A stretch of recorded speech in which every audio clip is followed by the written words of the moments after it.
Ok, maintenant on a un cas particulier qui est pour la cystine.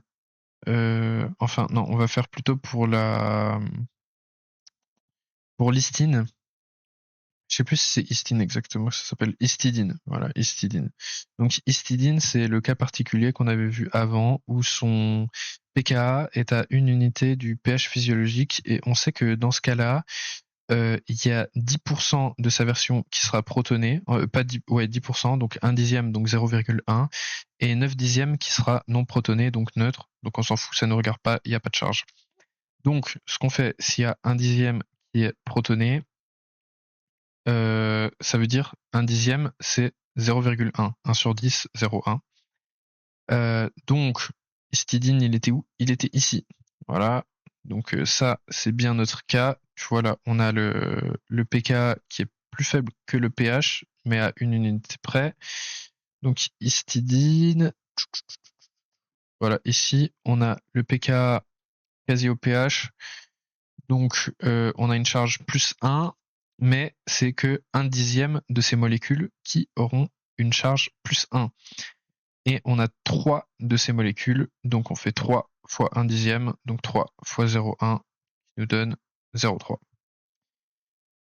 Donc ça c'est bon pour ça. Et là on a fait au pH physiologique, donc on les fait tous. Hein. Il y avait l'exception pour l'histidine, c'est la même exception pour la cystidine ou cystine, je sais plus le nom, mais juste c'est une charge négative. Donc c'est juste l'inverse. On les fait tous, c'est un peu comme ce tableau. Ensuite, on n'oublie pas qu'il y a notre extrémité, il y a nos deux extrémités avec l'amine et le carboxyle qui peuvent réagir, donc un qui sera en charge plus 1 et l'autre qui sera en charge moins 1. On additionne le tout, on obtient 9 moins 1.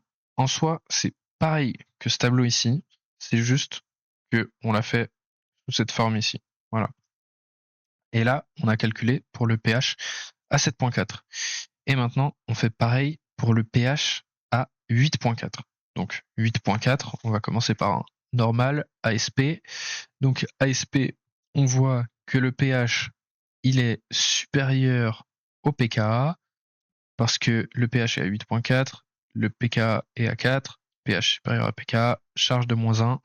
Il y en a 3, on fait moins 1 fois 3, ça nous donne moins 3. Voilà, charge de moins 3. On fait ça pour tous les autres. Attention, petite subtilité, on avait la cystidine, elle a un pKa à 8,4 et elle a un pH à 8,4. Alors, tu me diras, ah ben, qu'est-ce qu'on fait quand il y a pH qui équivaut à pKa? Alors ça, c'est la règle de tout à l'heure. pH égale pKa. On a la concentration de l'acide qui égale la concentration de la base. Ça veut dire que pour la cystidine, on en aura, elle est où? Cystidine, voilà, on en aura 50% sous cette forme et 50% sous cette forme. Donc il y a seulement 50% qui auront une charge négative et 50% qui auront une charge neutre. Donc je reviens. Tchouk, tchouk, tchouk, tchouk, tchouk, tchouk. On a pH qui est égal à pKa. Du coup, on a charge négative et on en a 2. Donc normalement, tu sais, on ferait comme pour les autres, on ferait 2 fois moins 1 et ça nous donnerait moins 2. Mais vu qu'on en a que 50% de ces molécules qui sont chargées négativement, ben on prend le 50% de moins 2, donc moins 1. Voilà. Il y a des petites explications sur le côté si c'est pas très clair ce que j'ai dit. Je suis un peu fatigué, je pars un peu dans tous les sens. Excuse-moi, je re-regarderai la vidéo pour voir si ça fait un peu de sens quand même. Tchac, tchac, tchac. Donc c'est bon, on fait ça pour tous. Je crois qu'il n'y avait pas de truc bizarre. Peut-être l'histidine, qu'est-ce que j'avais noté? Quand le pK a une unité du pH physiologique. Ah, puis, euh, ah oui, ok, ça c'est bon à savoir. Tu sais, l'histidine, avant, on était au pH physiologique 7,4 et on avait 6,4 et on est à une unité de différence, du coup c'est proche et c'est la règle avec les 1 dixième, tout ça. Et là, en fait, euh, bah maintenant on s'est éloigné et on a un pH à 8,4 et ici à 6,4. Donc en fait, ça revient à la norme. C'est comme pour les autres à la norme. Là, on a un pH qui est beaucoup plus gros que le pKa. Donc juste, hop, on est en charge neutre. donc 0. Voilà. Et après, on complète le tableau, donc on le fait aussi avec un pH à 10.4. Voilà, c'est pareil qu'avant.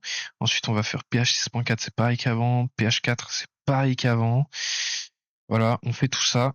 Et après, nous, on veut trouver le point. Je les appelle non.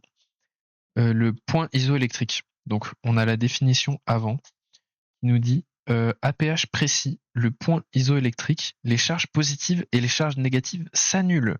La charge totale est donc nulle. Donc nous, ce qui nous intéresse, c'est qu'on a fait à différents pH et on veut trouver le pH précis pour lequel les charges seront à 0. Et donc on continue, on remplit nos tableaux, on voit ensuite que à pH 4, les charges de la molécule sont 18, pH 6.4, les charges de la molécule sont 10.5, pH 7.4, 9.1, 8.4 plus 8, 10.4, moins 5.